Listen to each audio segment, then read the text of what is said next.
Right, I've put my 3D printer inside this sort of server rack box thing.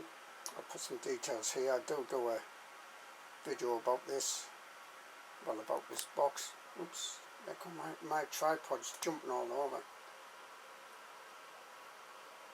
I took off two of the rails on the side to get in. I could have probably wangled it in. The back rails sort of thing I've on. That's these pieces here. These are for the racks to mount onto if you have servers or what have you. But I think I should be able to put those back in now. I've put the printer in. It was just to get in there. On the bottom I've got some sheets of cardboard to level it off, because it is, well, it has like bits of metal. Now this, before I forget, this is actually upside down. You won't really notice a difference, I don't think. I put in here upside down before I realised. I'll try and show you at least one of the differences. But one of the differences, there's a largish knockout plate in the, well, that should be at the top. It's actually at the bottom now. That's for putting fans in. Also there's a support, extra support, like metal bracket sort of thing going along the back bottom edge at the moment, as it is here. But that should be on the top, because this is basically really meant for wall mounting on a wall. Going to be heavy to mount on the wall, but it does have some big keyhole bolt things. I did fasten this spool here. I think it's called a blind Rivet thing. I'll try and put some details here about that. Drilled a hole in, and there's a threaded rod with a bit of pipe on so that it can roll about, some washers basically. That's going down here to this Bowden tube, which is connected on the corner over there. That goes through a filament run out box. Put a link about that if I can, a video. That goes through the tube up there to the feeding, belt drive feeding mechanism. There's a link about that. And then down to the hot end basically. Okay, up to the cabbage. So the idea of me putting it in this box here was to, one, cut down noise, cut down fumes, try and keep some warmth in. This has loads of gaps in, by the way, this box, so it won't do too well at much of that. At the moment I've still got the side panel off, because I've got the wires just coming in from the side from my ramps box, which is over here, just a crappy cardboard box haggled together. And what I intend to do actually is put all this electronics for the ramps etc. underneath, have this printer on a metal tray, which you can get server track trays. I've got my hose coming out. Now this is lockable. Big door. This door can hinge either way. Just got that with my fingers, that's okay. You can maybe hear the noise level if I shut the door. Not much difference, but the side panel is missing at the moment, as I say, because I've got all the cables from the ramps going into there, but as I want all that underneath. The printer actually on a sort of tray. You can get trays for these server rack things. They're expensive, but you can get them. I'm going to see what I can do about that, I don't know. So that will be mounted up higher. So the whole thing will go up higher. That's one reason I've got the spool quite high up there. Like we love filament. Basically that's about it. So this isn't what we call airtight. There's plenty of ventilation here, and at the top and all over just gaps. So if I want to get it reasonably airtight or whatever for fumes or something, I don't know. So I intend to probably have some sort of fan on. I do have this fan here cobbled together in a cardboard box. That's like a 200mm bit Phoenix. Just a second, I'll just want to clean any ooze off. Now I'm not using my auto cleaning at the moment, so sometimes it works, sometimes it doesn't. This is on a servo arm, comes out and wipes the nozzle, but I've had some issues with that. I think it's mainly this rubber, silicon rubber is too thick really to wipe the nozzle. That's one of the main. Anyway, this is a fan. It's got a carbon filter behind. It's just in a cardboard box, run off 12 volts, and there's another fan inside, and that's blown out through the back through a HEPA filter off an old vacuum cleaner. So I want to get some sort of fan unit inside here, probably sucking air in, going through a filter and going out. I'm concerned about the drafts that will make. Just a minute, let me move this light a bit and move this other light because it's starting to print now.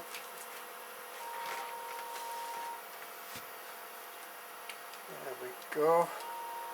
So this one I'm printing here is a catch thing that will actually go on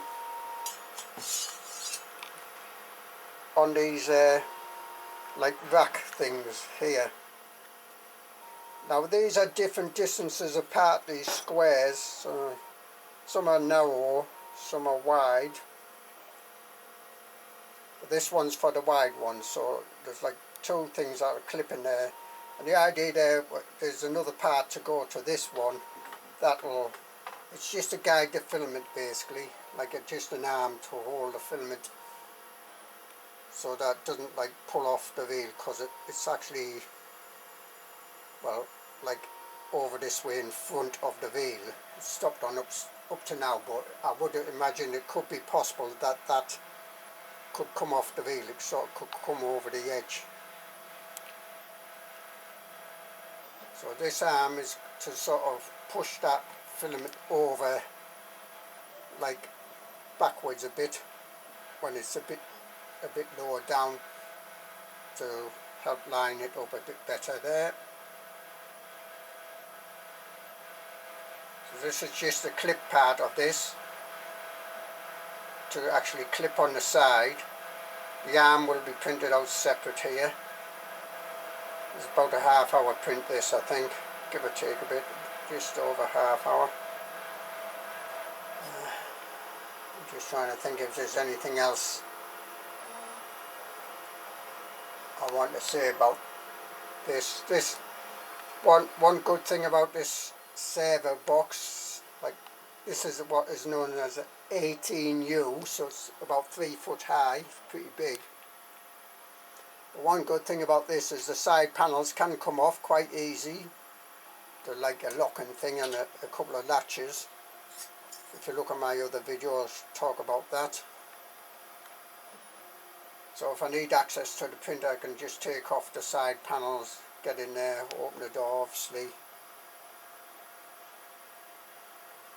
One thing I didn't like about it to a certain extent is it does have this key, which is a nuisance, because if I want to open the door quickly I have to keep getting the key. But I think I'll probably design a knob for this, like change this, just a knob that will go on actually onto the key, and then I can turn the knob to unlock it and close it and lock it basically. This is like toughened glass or something here, sheet of glass. Another thing I have to remember is when I'm video, sometimes I like to, just a second, sometimes I like to go like this with the camera on its tripod on 2 legs now. And you have to remember, if I'm looking in here, well apart from the reflections because I've got my hand here, I might forget the glasses here and I might bang into the glass.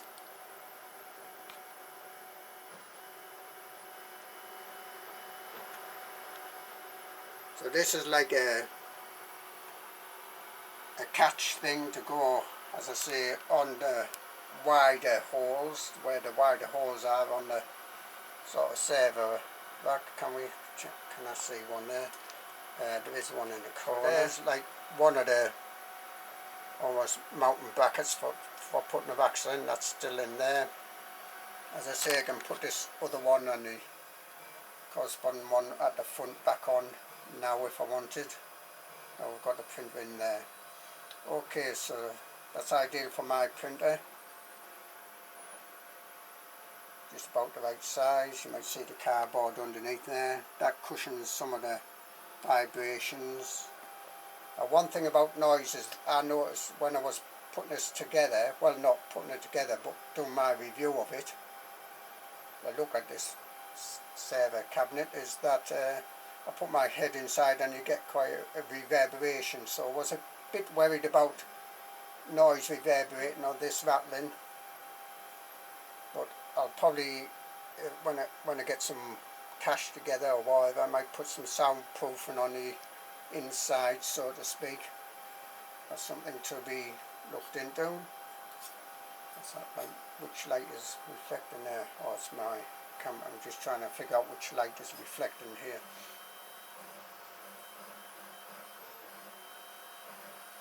Okay, so I'm pretty pleased with this box.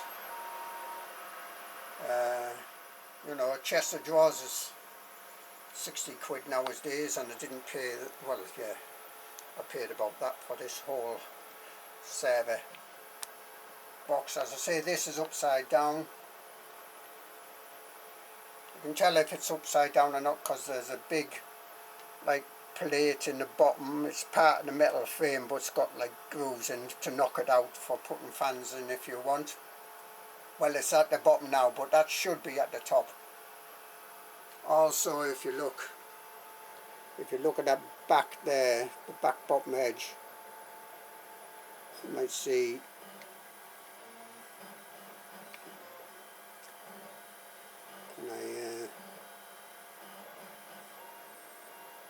I think the smooth rods are getting in the way of it actually. You might see there's in a way there's extra holes down there. I think that's for, like, it's got an extra like metal brace on that bottom edge there as opposed to the top. Sorry, there's my phone. I just answered that, and those knockouts are in different positions. So I want to get this back out and turned up the other way. I'll just answer this text message, turn the camera off. Well, it's coming up to 34 minutes and it'll be finishing off in a minute or two. So basically it's got these two like hook things that hook on the frame for your rack units.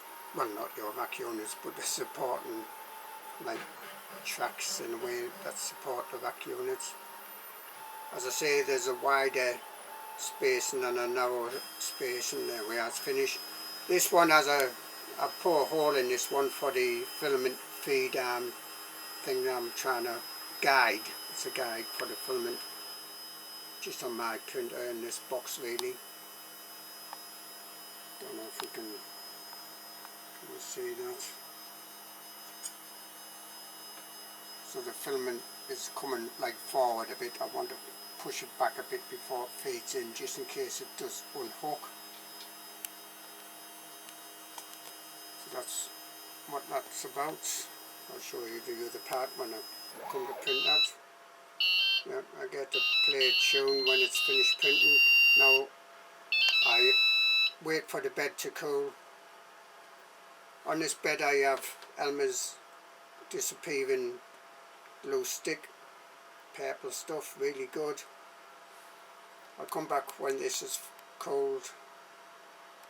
The bed that is. Oh, that's a security camera I use to remotely view my prints behind. It's okay, I suppose. For if you want to remotely view your prints, you can check them, make sure they're still printing okay. I almost forgot to say there, so to put that like bolt, just a threaded rod with a piece of tube around it and some washers on either end, like a big washer on the inside anyway, and a bit smaller washer so that it won't come off. I use some of these are blind, known as blind threaded. I'll put some details here, I can't remember the exact name. You get various sizes. This is 8mm. put them in. I've got one here to sort of show you. Just a second, let me zoom out a bit, just a little bit there. So ideal for thin metal. This is a 8mm bolt here. This was just a test in a way to test it out. So you see how it sort of opens out there. So it goes on in like this. Drill a hole for that size. And this is what I usually use. Make a bolt like this, some washers on. Now you can get special tools for doing these. Pour it in, make sure the threads are sticking out the end of the thing there, and then hold this still with a spanner, tighten up the nut, and then that will squeeze that, and you get this sort of mushroomed grip thing, and that's on there very, very strong. So basically that's why I have that spool on. Now as I say, I put this thing upside down and then I put that in. Should have checked. I didn't read the instructions. Read the instructions even if you think you know it's going to be something easy. Sometimes you might see something. So that's what it's like when it's on the inside, a bit raised there. I think you can get ones that countersink actually, but you might have to drill a different hole there. Bit of muck on this. This was just like a test piece in a way to test it out.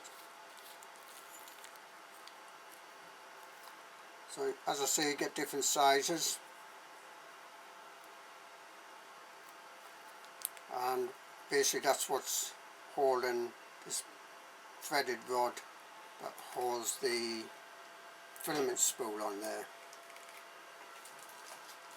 Well, as I say, this was put upside down, so I might want to turn this around in case there's anything in the future. It's not for now, but in the future there might be something I might want to add to this that needs this sort of extra, I think it's got extra strength support thing on the bottom edge down there. Can't really see much, I don't think. It's sort of going along the bottom edge of the server cabinet here. So I might want to turn it round, and that means moving that spool. I'll block that off with a bolt or something, or just a boom if I do. Okay, I put these other frame things, well, just bolted them at the top. I didn't want to bolt them at the bottom while the printer was working. They go quite near the printer down here. Okay, waffle, waffle, waffle. Just let this cool down. Now I have known the parts sometimes they literally do, as they say, pop off. If I let it cool down enough, not always. And there's glue stick. Great. ABS here. 235 on the nozzle, 65 on the heat bed. I probably could cool both of them. Well, that took 35 minutes, 5 seconds. I think I'm printing at 30mm a second if I remember right. The hole here is for the filament guide arm to go into. I intend to almost weld that on in a way with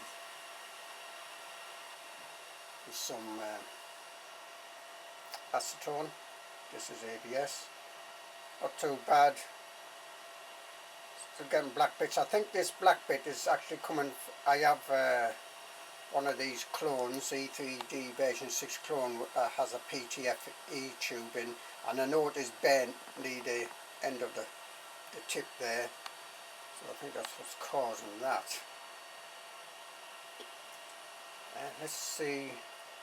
There's a little bit some bumps on here. Let's see as it is. So this will only go on, this will only go on in the wide like slots, because if you notice there, that's got a narrow part going across, these have wider parts going across. It does need a little bit of filing, I think, but